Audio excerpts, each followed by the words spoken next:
Universe, a theory that there might be multiple universes that exist hypothetically. A planet that exists in this universe might also exist in another universe that is different in some ways.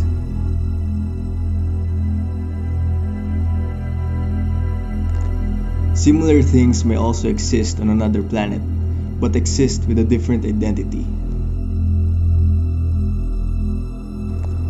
You can exist in another universe, but with a different gender, nationality, or appearance.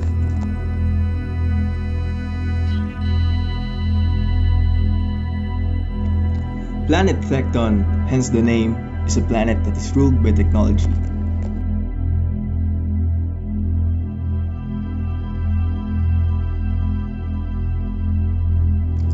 Technology is everywhere on this planet. It became a necessity for humans to thrive and survive for longer generations. Technology is broad, but a good representation of it is ICT. What is ICT? Information and communication technology refers to the tools and systems that make modern computing possible. The main goals are to make it easier for people to create, process, and share information. It also helps improve skills in many areas like business, education, medicine, solving real-world problems, and even enjoying leisure activities like sports, music, and movies.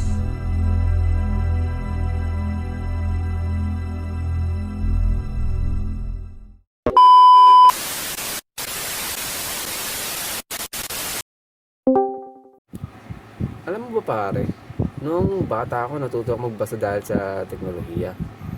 Dahil na sa mga educational games at interactive apps na nagturo sa akin ng basic literacy skills. Sabi ng nanay ko noon, nakita daw niya akong pindot-pindot na kung ano-ano sa TubeView para makapanood at mahasa yung kaalaman ko. Ako naman pare, sabi nung nanay ko nag-hire daw siya ng virtual assistant para matuto ako magbasa at magsulat. Naalala ko noon na palagi din TubeView yung ginagamit ng naging teacher ko sa mga pinapanood niya sa akin para mas lalo akong matuto. Itong panahon natin ay puno na ng teknolohiya, no? Ay pare, nag-chat na si Ma'am Cassie na magkaklase na tayo in 30 minutes. Kaya tara na, join na tayo sa Moose. 3 classes later.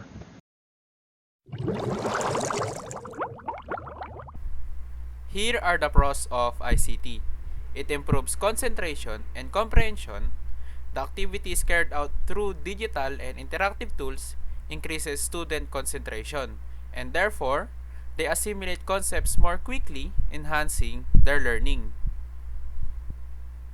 It promotes student flexibility and autonomy. New technologies promote autonomous learning for students with the incorporation of digital alternatives such as online courses. Each student can learn at their own pace. It facilitates communication between teachers and students. The whole educational community has quick access to the same resources. In this way, digital tools allow direct and immediate interaction without the need to be physically present. This was especially important during the confinement experience during the 2020 health crisis. It incorporates new learning methods. Another of the advantages of ICT in education is that teaching professionals can incorporate new teaching methodologies, thus improving academic results and encouraging dynamism in the classroom. Moreover, their use implies the development of the digital skills needed to avoid the digital divide. ICT may have its advantages in the field of education, but there are still cons to utilizing this technology in education. Some disadvantages may be distractions, dependence, isolation, privacy concern, and false information. Legendary! Distraction and lack of attention. Digitalization means opening up unlimited access to resources and source of information, such as web pages, social networks, or chats, and therefore, they take attention away from the subject matter. Excessive impact. Excessive and inappropriate use can lead students to a compulsive relationship with technology, which can lead to an inability to control consumption and consequently have adverse effect on students' health, social, family, and academic life. Consumption of false information. Much of the information available on the internet is false or incomplete. This fact has a direct influence on the media literacy of students, especially in the ESO educational stage, since half of them do not know how to detect false news, according to a study by the Carlos III University of Madrid. Okay, class? That is it for today. Class dismiss. Thank you, sir.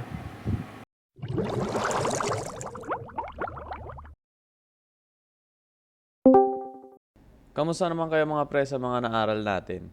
Meron ba kayong mga hindi na-gets or nahihirapang makasunod? Nakapag-aral naman ako, baka sakaling matulungan ko kayo sa ibang parts na mahirap. Tanong na lang kayo sa akin. Meron pre. Dun sa subject ni Sir Johnson. Yung part na tinuro niya yung kung paano yung tamang pagkuha ng measurement. Kahit na may formula, hindi ko maintindihan. Ako rin pre, nahihirapan din ako sa pagkuha ng tamang measurement at saka doon sa isa pang subject na tinuro kanina. Well, ayos lang yan mga pre. At least, alam natin na may mga areas pa tayo na pwede nating pagtuunan ng pansin. Tama yan pre.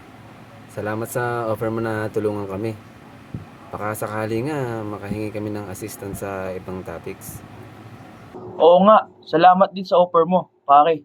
Sige, tanong kami pag may bagay na hindi namin makuha. Oh, tara, game. Lahat tayo magtulungan para ma-master natin lahat ng mga subjects natin. Tama yan mga pare. Kaya natin to. Sa atin lang. Walang iwanan. Oo, magtutulungan tayo hanggang sa magets natin yung topic at makakuha tayo ng mataas na grade sa exam. Oh, paano? Next time na lang ulit. Tara, makapaglaro muna. Oo pre. Next time ulit. Salamat ah. Tara, laro muna tayo. Humility.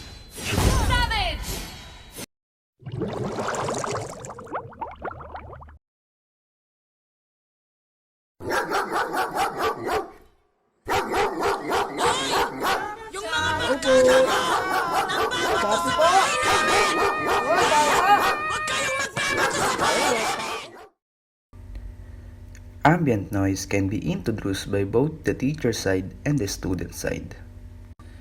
The noise can be caused by a dog barking outside, a car horn, or even a TV playing in the other room.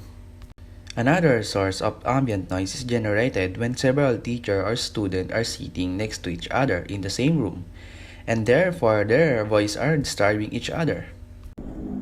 Mga pre, pasensya na, hindi ako makakatulong ngayon. Sobrang ingay kasi dito sa amin, saka hindi ko kayo masyadong marinig. Another key challenge of online classes is internet connectivity.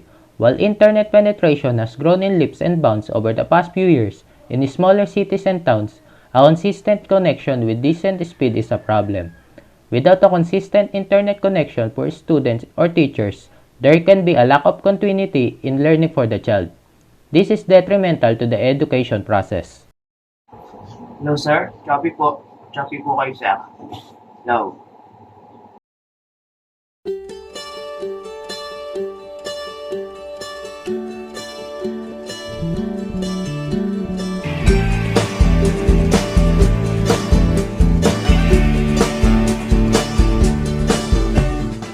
Tao po! Shopee po! Hoy, tao po! Ba, walang tao? Yan Lloyd, sagutin mo muna yung nasa pinto. Mamaya na yan.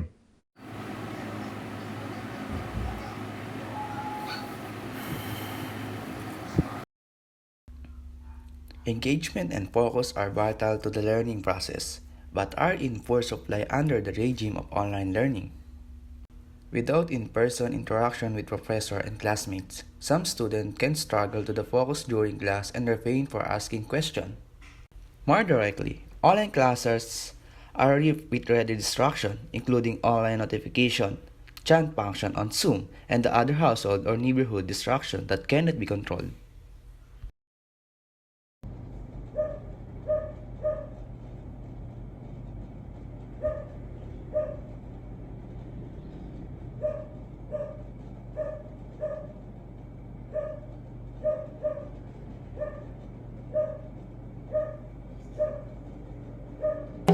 I lick it good, lick this just like you should my neck, my back, lick my chest. While technology offers numerous benefits for educators and students, it also presents some drawbacks. These include distractions, reduced attention spans, dependency, social isolation, health issues, cyberbullying, information overload, inequity, loss of traditional skills, and privacy concerns. It is essential to use technology in a balanced and responsible manner by incorporating it as a tool to enhance learning.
By incorporating it as a tool to enhance learning.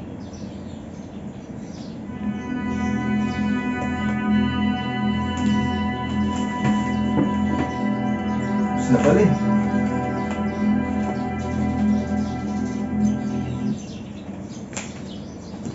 Mas trip ko pa rin yung mga libro ko.